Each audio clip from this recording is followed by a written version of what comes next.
But we're going to start with Sgt. Pepper's NFL picks. Last week I was 4-0. I'm going to go through those games. We're going to pick these games this weekend, and we'll see how I do. Hopefully, I keep this heater going. Welcome to Sgt. Pepper's Picks. The games we got to talk about are the Packers versus the Bucks and the Bills versus the Chiefs. I'm going to make my selections. When you listen to Angy Talks Sports, you make money. The first team we have to talk about is the Buffalo Bills at 15-3 with their first trip to the AFC Championship game since 1993. They will be taking on the Kansas City Chiefs. They made it here with their 17-3 win over the Baltimore Ravens and Lamar Jackson, even though he had a third quarter exit.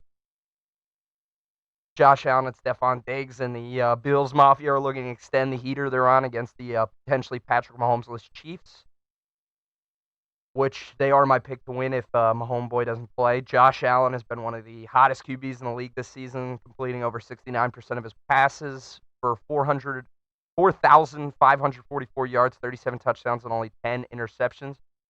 Not only has the Bills' offense been cooking, but their defense held one of the league's elite, and Lamar Jackson to only 160 yards in the first three quarters and an interception, no touchdowns, before his third quarter concussion that took him out of the game.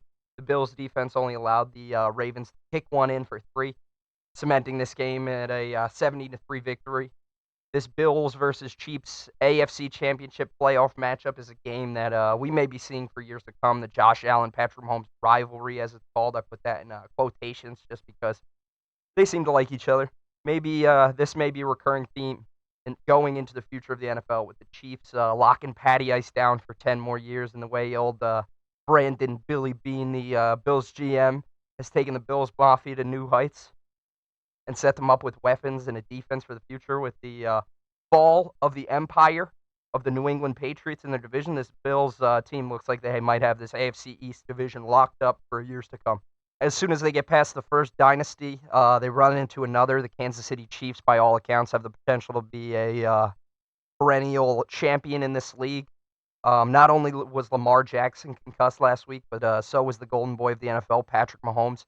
He went down and out last week within their win over the Browns, with Chad Henne picking it up and holding it down for a 22-17 Chiefs victory. And it looked like the Browns were pushing a late-game comeback, but they just didn't have the juice. Andy Reid secured it with the having the confidence in Chad Henne to throw it on 4th and inches in their own territory, which a turnover there would have been detrimental to their season, to that game. They probably would have lost. Baker definitely had enough time to score from the 45 or whatever they were on. But if Patrick Mahomes plays, the Kansas City Chiefs are Sgt. Pepper's official pick for this game. He's currently undergoing the concussion protocol and has not been ruled in or out by the team. He needs to be cleared by a third-party doctor. I assume the NFL might be greasing that guy's pockets to look the other way and let Patty Mahomes get in the game. Mahomes was a limited participant in practice on Wednesday, full participant in the yellow Chiefs do not touch the quarterback shirt on Tuesday. And I assume if anybody even came within 10 feet of him, Andy Reid would have taken them out back. And not only would they have been cut, but they probably would have been shot in the back of the head. But at this time of the year, it's not that big of a deal for him to be in practice. Most of these practices are conditioning. I'm sure he didn't do too much conditioning. His physical shape, he's definitely in good shape.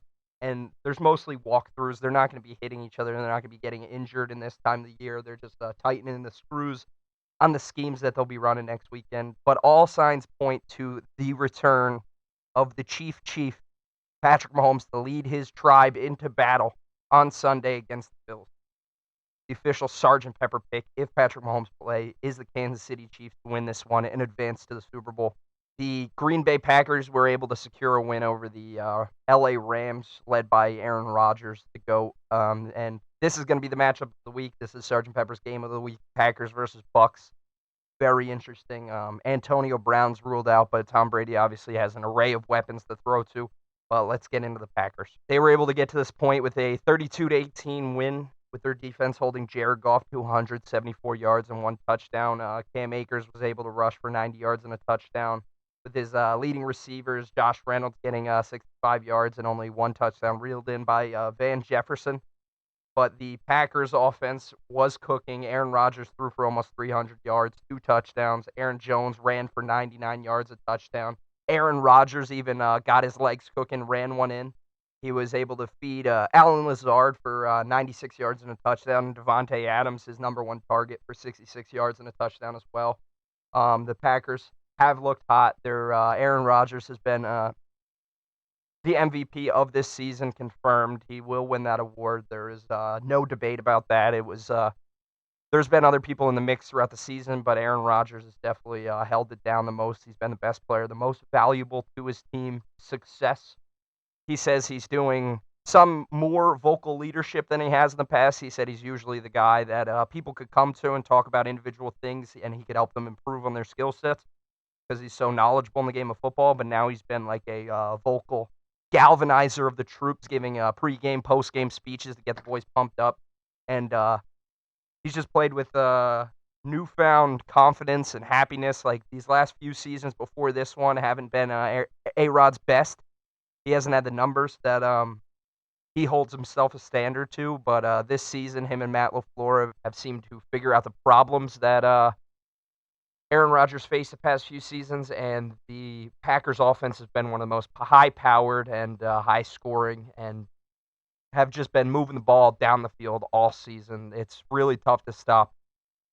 The Bucs got here through their win over the Saints, which was a wild game, and Drew Brees' potentially last game, confirmed last game by Jay Glazer, but I won't say that till I hear it from the horse's mouth himself.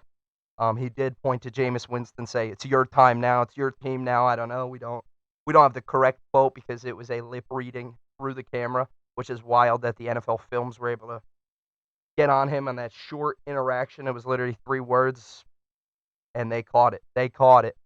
Brees out. In his last game, Drew Brees was 19 for 34 with 134 yards, a touchdown, and unfortunately 3 interceptions. Definitely not the way that the GOAT wants to hang up the cleats, but it seems to be the end of the road for him. Alvin Kamara, it seems like the Saints strayed from their typical offense, just slowly advancing the ball down the field. They were trying to get in a sling off between Drew Brees and Tom Brady, and Tom Brady ended up winning that battle. Drew Brees did, unfortunately, have a few drop passes, tip balls by his receivers that ended up in the hands of Bucs defenders. Not all of it was his fault. He didn't play well, but he didn't play bad. It was unfortunate to see that be that guy's last game. He's had some tough exits from the playoffs the last few years, and he's been screwed over a few times. This was just unfortunate that the Bucs were able to take it out, and he didn't have his best showing. Tom Brady just didn't make mistakes in the fourth quarter, and Drew Brees did. That's kind of what it came down to. It was a very tight game. As it progressed going deep into the game, Alvin Kamara didn't get the ball enough. Michael Thomas literally didn't do anything. But it was very nice to see after the game, Drew Brees, Tom Brady hugging it out, throwing the ball with his kids, having a good time, talking about history, the competition that they've had for so long, the back and forth competitiveness, the drive. They haven't always been friends. They haven't always been buddies, but there's always been a mutual respect there for the craft.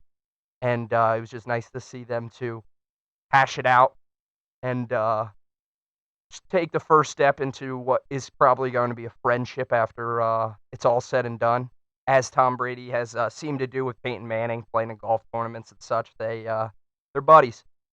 They might not have been big fans of each other while they played, but, I mean, they were competitors. They were the 2 best to ever do it. Not to ever do it, but to do it at that point. Enough about legacy, enough about retirement. We are in the moment. Sgt. Pepper picked the Chiefs and the Tampa Bay Buccaneers to win this weekend and advance to the Super Bowl. We'll talk about who actually does end up advancing next week. We'll talk about the Super Bowl preview. That'll be next week's episode, pretty much only dedicated to the Super Bowl and the 2 teams in it.